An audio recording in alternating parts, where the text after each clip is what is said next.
Sir மொத்தம் 3 part formula. First வந்து logically equivalent formula. இது எல்லாமே லாஜிக்கலி ஈக்குவலன்ட் ஃபார்முலா. நேம் என்னன்னா, அந்த இடத்துல வந்து உங்களுக்கு நேம் தெரிஞ்சா எழுதுங்க. இல்லைன்னா இந்த ஃபார்முலாவே நீங்க எழுதிருங்க. இந்த நேம் எல்லாத்தையும் ஞாபகம் வச்சுக்க முடியுமா பாருங்க. ஈஸியான நேம் தான். ஞாபகம் வச்சுக்க முடிஞ்சா எழுதுங்க. இல்லைன்னா பார்த்தீங்கன்னா, இந்த ஃபார்முலாவே அப்படியே என்ன ஃபார்முலா அங்க மென்ஷன் பண்றீங்களோ அதை எழுதுங்க. இது வந்து டாமினேஷன் ஃபார்முலான்னு நேத்து கிளாஸ் கொடுத்துருக்கேன் லாஸ்ட் கிளாஸ்ல. இந்த 2 பேருக்கு வந்து டாமினேஷன் ஃபார்முலா.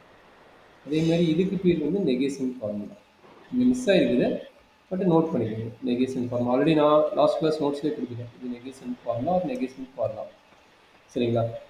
இப்போ ஓகே கண்டிப்பா பார்த்தீங்கன்னா, நேம் மென்ஷன் பண்ணணும். அப்ப நேம் ஞாபகம் இல்லைன்னா, அட்லீஸ்ட் இந்த ஃபார்முலா வச்சு சைடுல வந்து ஒரு ப்ரூஃப் எழுதும்போது சிங்ஸ் அப்படின்னு சொல்லிட்டு இந்த ஃபார்முலா சப்போஸ் இந்த ஃபார்முலா யூஸ் ஆகுதுன்னா இதனோட நேம் காம்படிட்டிவ் லான்னு வருது. அந்த காம்படிட்டிவ் லாங்கிறது உங்க நேம் வந்து அங்கே மறந்துட்டீங்கன்னா at least p or q equal to is equal to கியூஆர்பின்னாச்சு இந்த ஃபார்முலா வச்சு சிங்ஸும் போட்டு எழுதிடுது. சரிங்களா? அதான் ரொம்ப இம்பார்ட்டன்ட் கேஸ்மா. கண்டிப்பாக ஃபார்முலா மென்ஷன் பண்ணி தான் ஆகணும். ஒன்று இந்த லான்னு சொல்லிட்டு மென்ஷன் பண்ணாலும் சரி, இல்லை டேரெக்டாக நீங்கள் ஃபார்முலாவை எழுதினாலும் சரி, சைடில் எழுதி தான் ஆகணும். இல்லை மார்க் கொடுக்கணும். ஓகேங்களா? அப்போ இது என்னது ஈக்குவலன்ட் ஃபார்முலாஸ். அப்போ டோட்டல் 9-10 ஃபார்முலாஸ்க்கு ஈக்குவலன்ட் ஃபார்முலா இதை கொஞ்சம் ஞாபகம் வச்சுக்கோங்க. சரிங்களாம்மா? ஓகே ஆல்ரெடி லாஸ்ட் கிளாஸில் டிஸ்கஷன் பண்ணுவோம். அதே மாதிரி பார்த்தீங்கன்னா conditional formula and bi conditional formula. Involving the conditional statement and bi conditional statement formula. இந்த bi conditional and conditional statement formula ரொம்ப இம்பார்ட்டன்ட் ஃபார்முலா. பார்த்தீங்கன்னா அடிக்கடி யூஸ் ஆகிற ஃபார்முலா பார்த்தீங்கன்னா இந்த ஃபார்முலா அடிக்கடி நம்ம யூஸ் பண்ணுவோம். கொஞ்சம் கேர்ஃபுல்லாக பார்த்தீங்கன்னா எல்லா ஃபார்முலாவும் தெரிஞ்சுங்க. இந்த ஃபார்முலா நிறைய இடத்துல யூஸ் பண்ணுவோம். இந்த கடைசி 2 ஃபார்முலா ஒரு சில இடத்துல நம்ம யூஸ் பண்ணுவோம். இந்த கடைசி 2 ஃபார்முலா ஒரு சில இடத்துல யூஸ் பண்ணுவோம். சரிங்களா? ஸோ அட்லீஸ்ட் இந்த 3 ஃபார்முலாஸ் தெரிஞ்சுங்க. மற்ற ஃபார்முலானா இதை பேஸ் பண்ணி தான் வரும். மற்ற ஃபார்முலா பார்த்தீங்கன்னா இது எல்லாமே இந்த ஃபர்ஸ்ட் ஃபார்முலா பேஸ் பண்ணி மற்ற ஃபார்முலாவும் வரும். அதனால ஒரு பெரிய விஷயத்தில் மெயின் இம்பார்ட்டன்ட் ஃபர்ஸ்ட் ஃபார்முலா. சரிங்களா? இதுக்கு எது நேம் இல்லை, அதனால் நீங்கள் டைரெக்டாக கூட மென்ஷன் பண்ணி எழுதிக்கலாம் ஃபார்முலாவை. பட் ப்ரீவியஸ் ஃபார்முலாக்கு வந்து நேம் இருக்குது, இதுக்குமே நேம் இல்லை. ஓகேங்களா? ஓகே சரி, அதே மாதிரி by conditional statement formula. By conditional statement formula ரொம்ப ரொம்ப இம்பார்ட்டன்ட் ஃபார்முலா. நிறைய இடத்துல யூஸ் பண்ணுறது இந்த formula. Second formula maybe sometimes வந்து லாஸ்ட் ஃபார்முலா யூஸ் பண்ணுவோம். வேணும்னா எழுதிக்கங்க. ஏன்னா அட்லீஸ்ட் ஃபர்ஸ்ட் 2 ஃபார்முலா மட்டும் கொஞ்சம் கம்பல்சரி. டோட்டலாக 4 ஃபார்முலாஸ் இருக்குது. அட்லீஸ்ட் ஃபஸ்ட்டு 2 ஃபார்முலாஸ் அட்லீஸ்ட் படிச்சுக்கணும். சரிங்களாம்மா? Okay sir. சரிங்களா? இப்போ எதுக்கு இவ்வளோ ஃபார்முலா அப்படின்னா ட்ரூத் டேபிளே இருக்குல்ல, ட்ரூத் டேபிளே ரன் பண்ணலாம்ல அப்படிங்கிற ஒரு கொஸ்டின் வரும்.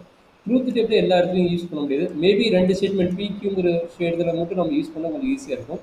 பிக்யூ ஆர்னு வர்றதுலேயே நம்மளுக்கு இருக்குது 8 கண்டென்ட் இருக்குது. 8 ஸ்டேட்மெண்ட் இருக்குது. அப்போ பிக்யூக்கு வந்து மொத்தம் டோட்டலாக வந்து 2² ஈக்குவல் டு 4 வே இருக்குது. சப்போஸ் பிக்யூஆர் அந்த ஸ்டேட்மெண்ட் வரும்போது என்னாகும் 2Q8 ஆகிடும். அப்போ அந்த 8 ரன் பண்ணுறதே கொஞ்சம் டிஃபிகல்ட்டாக இருக்கும். அதே மாதிரி 4 ஸ்டேட்மெண்ட் வந்துச்சுன்னா அப்படின்னு பார்த்தீங்கன்னா 2⁴ 16 ஆகிடும். அப்போ கொஞ்சம் ரொம்ப டிஃபிகல்ட் ஆகிடும். அப்போ பார்த்தீங்கன்னா நிறைய இடத்துல ஃபார்முலா யூஸ் பண்ணி போகிறதும் பெட்டராக இருக்கும். அங்கே என்ன பண்ண போவாங்கன்னா யூஸிங் ட்ரூத் டேபிளா இல்லை வித்தவுட் ட்ரூத் டேபிளான்னு கேட்பாங்க. அப்படின்னா 2 ஸ்டேட்மெண்ட்டாக இருந்ததுன்னா நீங்கள் வந்து மேக்ஸிமம் ஃபார்முலா இல்லாத நீங்கள் ட்ரூத் டேபிள் யூஸ் பண்ணுவீங்க. இல்லைன்னா ஃபார்முலா வச்சுட்டு கூட யூஸ் பண்ணிக்கலாம். ஒன்றும் தப்பு கிடையாது. அவன் யூஸிங் கேட்குறானா இல்லையான்னு பாருங்கள். இப்போ ஒரு ப்ராப்ளம் போடுறேன், 2 மெத்தட்லையுமே போடலாம். ஆன்சர் என்ன வருதுன்னு பார்க்கலாம். 2 மெத்தட் இப்போ கூடக்கூடிய ப்ராப்ளம் 2 மெத்தடுமே போட போகிறேன். அப்போ ஆன்சர் சேமாக தான் வரப்போகுது. பட் அவங்க என்ன கேட்குறாங்களோ அதுக்கு நம்பர் நம்ம ஆன்சர் பண்ணலாம் போகுது. சரியாம்மா? Okay sir. So that P or Q and negation of negation P and Q is equivalent to P. Is equivalent to P. Okay. அப்போ இது ஃபுல் வேல்யூஸ் நம்ம ஃபைண்ட் அவுட் பண்ணுறது எதுக்கு ஈக்குவலுங்கிறாங்க? பிக்கு ஈக்குவலுங்கிறாங்க. சரி, ஃபஸ்ட்டு நம்ம வந்து என்ன பண்ண போகிறோம்? ட்ரூத் டேபிள் யூஸ் பண்ணுவோம். ஏன்னா 2 ஸ்டேட்மெண்ட் தான். ட்ரூத் டேபிள் யூஸ் பண்ணி பி வருதான் பார்ப்போம். அப்போ என்ன பி கியூ. இப்போ நம்மளுக்கு என்ன அடிஷனலாக வேணும்? நெகேஷன் பி கேட்டுக்கிறாங்க. அதனால நெகேஷன் பி வேணும். ஸோ அதுக்கப்புறம் என்ன கண்டுபிடிக்க போகிறோம்? பிஆர்கியூ கண்டுபிடிக்க போகிறோம். அப்போ பிஆர்கியூ. அடுத்து யார் வேணும்? நெகேஷன் பி அண்டு கியூ வேணும். அப்போ நெகேஷன் பி அண்டு கியூ அடுத்த ஸ்டேட்மெண்ட்டு. So அடுத்த statement negation of this value. Negation of this value. So negation B and Q.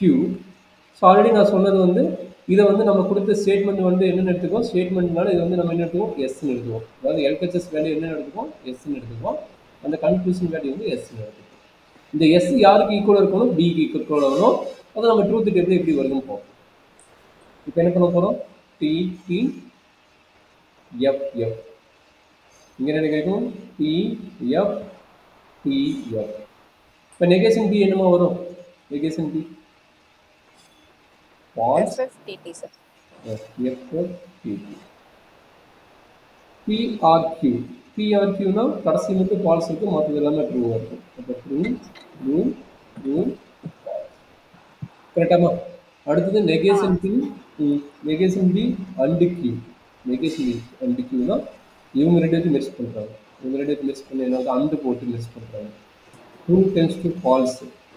false false ஃபால்ஸ்னா ஃபால்ஸு, ட்ரூ ட்ரூங்கிறது வருது. அப்போ ட்ரூன்னு லாஸ்ட் ஒன் ஃபால்ஸ். சரியாமா. இப்போ நெகேஷன் ஆஃப் நெகேஷன் அப்படின்னு இவங்களுக்கு நெகேஷன் எடுக்க போகிறோம், இந்த டேர்முக்கு நெகேஷன் எடுக்க போகிறோம். அப்போ என்ன கிடைக்கும், ட்ரூ ட்ரூ ஃபால்ஸ். கரெக்டாமா.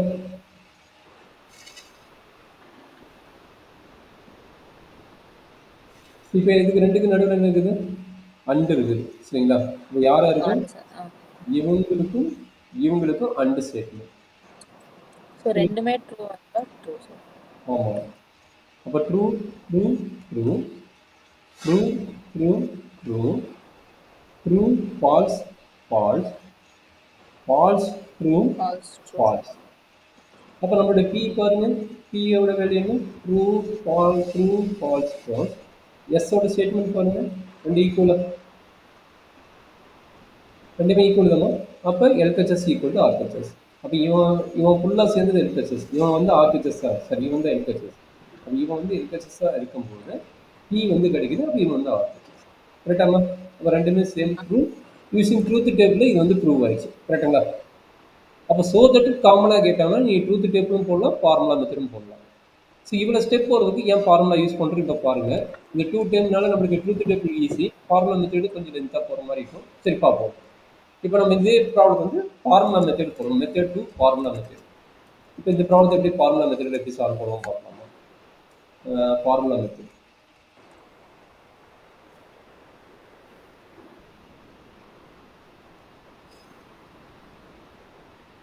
PRQ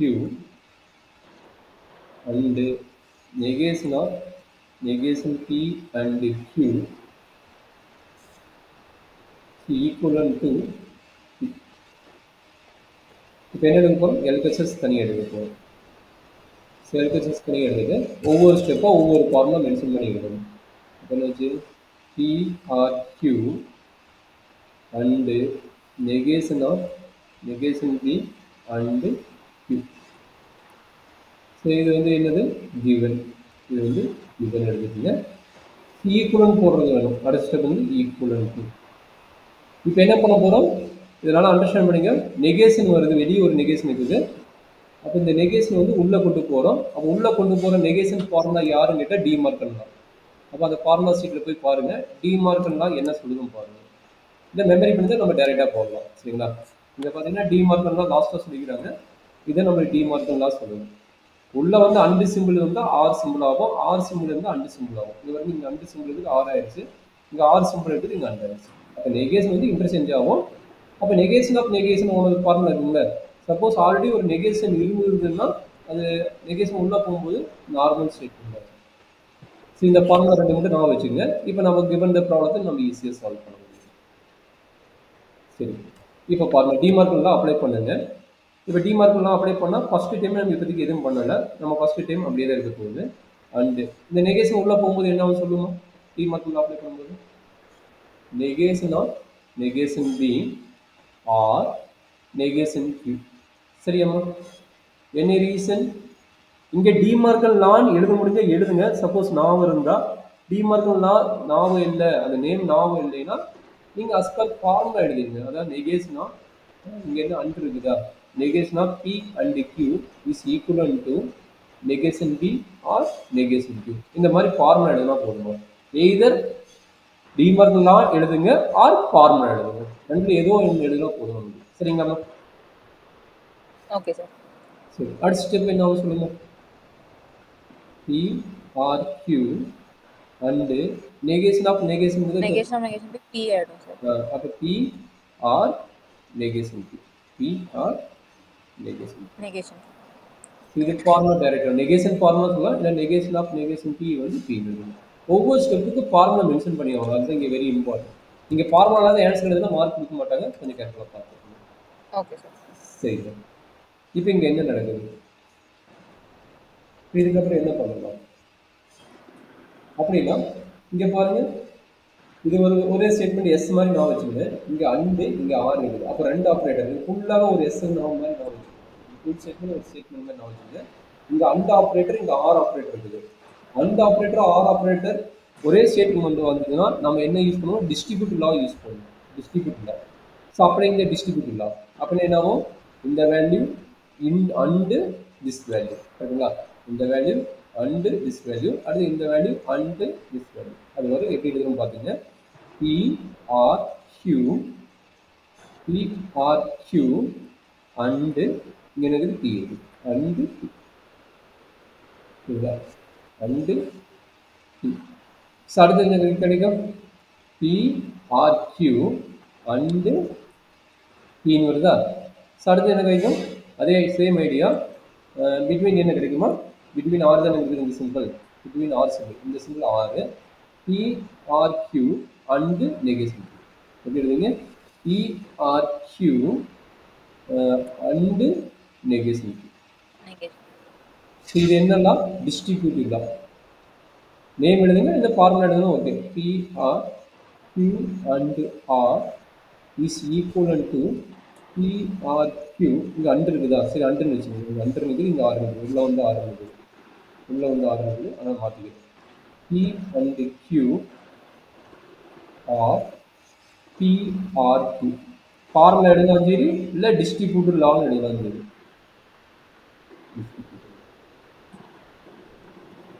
ஓகேவா? ஸோ நெக்ஸ்ட்டு ஒவ்வொரு ஸ்டெப்பாக பொறுமையாக பண்ணுங்க. இதுக்கு என்ன ஃபார்முலா கொடுக்குறோம் நான் இருக்குங்களா? ரெண்டு டைம் பி, பட்டு அனதர் ஆப்ரேஷன் தான் அப்சர்வேஷன் லான்னு ஒரு லா இருக்கும் பாருங்க. இந்த லா ரொம்ப இம்பார்ட்டன்ட், அடிக்கடி நம்ம யூஸ் பண்ணுவோம். டிஸ்ட்ரிபியூட்டிவ் லா யூஸ் பண்ணுவோம். அதே மாதிரி ரெண்டு ஆப்டர் பட் ஒரே ஒரு ஸ்டேட்மெண்ட். இந்த லாமா, இந்த லா என்ன சொல்லுது? நல்லா அண்டர்ஸ்டாண்ட் பண்ணுங்க. இந்த லா அடிக்கடி யூஸ் பண்ண போகிறோம். கொஞ்சம் கேர்ஃபுல்லாக. ரெண்டு time P but or and U, or and ரெண்டு ஆப்ரேட்டர் வந்தாலும் நம்ம என்ன வரப்போகுது? இங்கே பி தான் வரப்போகுது. அதே மாதிரி இங்கேயும் மாற்றி வந்தால் நமக்கு என்ன தான் வரப்போகுது? இது வரும். அப்சர்வேஷன் லா. அப்போ அதை எப்படி நம்ம பண்ண போகிறோம் பார்த்துக்கோங்க. அப்போ அந்த ஃபார்முலா தான் ஃபஸ்ட்டு பார்ட்டுக்கு யூஸ் பண்ண போகிறோம். கரெக்டுங்களா? அப்போ ஃபஸ்ட்டு பார்ட்டுக்கு என்ன இருக்குது? இது பின்னு டேரெக்டாக மாறிக்குமா? இந்த ஃபார்முலா டேரெக்டாக என்ன ஆயிடும்? பின்னு ஆயிடும். கரெக்டாமா? பி வெளியே ஆர் இருக்குது. இங்கே என்ன நடக்கும் பார்த்துக்கலாமா? P or Q and negation and negation. So இது என்ன லா போடுறீங்க? PR Q. ஃபார்முலா மட்டும் எழுதிக்கிங்க, இப்போ நேம் எழுதுவான்னு சரி. ஃபார்முலா என்னது? P or q and p is equal to observation லான்னு எழுதணும். ஓகே. சரி, இப்போ அடுத்த ஒர்க் என்ன நடக்கும்? எகெயின் டிஸ்ட்ரிபியூட் லா அப்ளை பண்ணுங்க. ஏன்னா இங்கே அண்ட் ஆப்ரேட்டர், இங்கே ஆர் ஆப்ரேட்டர், இங்கே ஆர் ஆப்ரேட்டர், இங்கே அண்ட் ஆப்ரேட்டர் இருக்குது. அதனால் எகெயின் என்ன அப்ளை பண்ண போறீங்க? டிஸ்ட்ரிபியூட் லா எகெயின் அப்ளை பண்ண போறீங்க. அப்படின்னாச்சு பிஆர் டிஸ்ட்ரிபியூட் லா அப்ளை பண்ணும்போது என்ன கிடைக்கும்? P and negation q. ஓகேங்களா? அடுத்து என்ன கிடைக்கும்? Or Q and negation q. Q and negation q. கரெக்டாமா? ஓகே. இதெல்லாம் சேர்த்து நம்ம முடிப்போம். P or p and negation q. இது என்ன ரிசல்ட்டுமா? Contradiction formula. கான்ட்ராடிக்ஷன் என்ன கிடைக்கும்? இது வந்து எஃப்னு கிடைக்கும். கரெக்டுங்களா? இது டாமினேஷன் ஃபார்முலா. இந்த ஃபார்முலாக்கு ஃபார்முலா என்ன? Domination formula. அதாவது பி அண்டு நெகேஷன் பின்னு வந்ததுன்னா அதோட ஃபார்முலா என்ன எழுதலாம்? ஃபால்ஸ்னு எழுதலாம். அந்த ஃபால்ஸ்னு எழுதுனா அதுக்கு பேர் என்னது டாமினேஷன் லா. டாமினேஷன் லான்னு ஒரு லா கொடுத்துருப்பேன். அந்த லா தான் இது. அப்போ என்ன கிடைக்கும் டாமினேஷன் லான்னா இது என்ன கிடைக்கும் ஆர் ஃபால்ஸ். Or false. சரியாம்மா? இது வரைக்கும் என்ன டவுட் இருக்குதாம்மா? இல்ல சார்.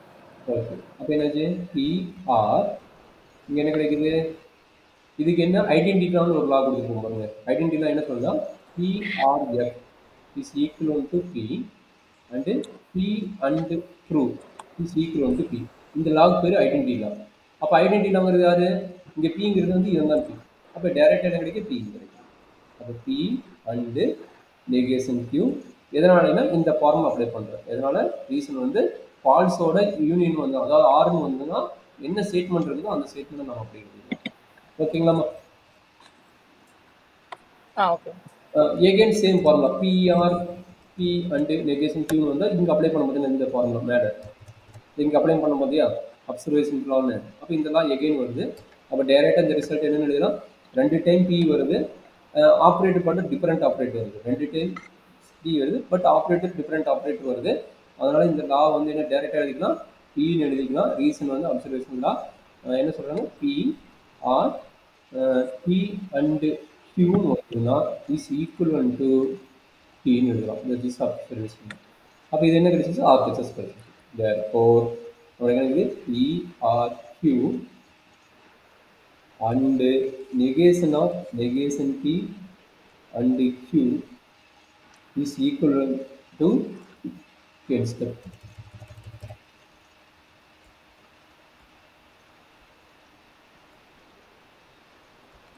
என்ன டவுட் இருக்குதாமா இந்த கான்செப்ட்ல?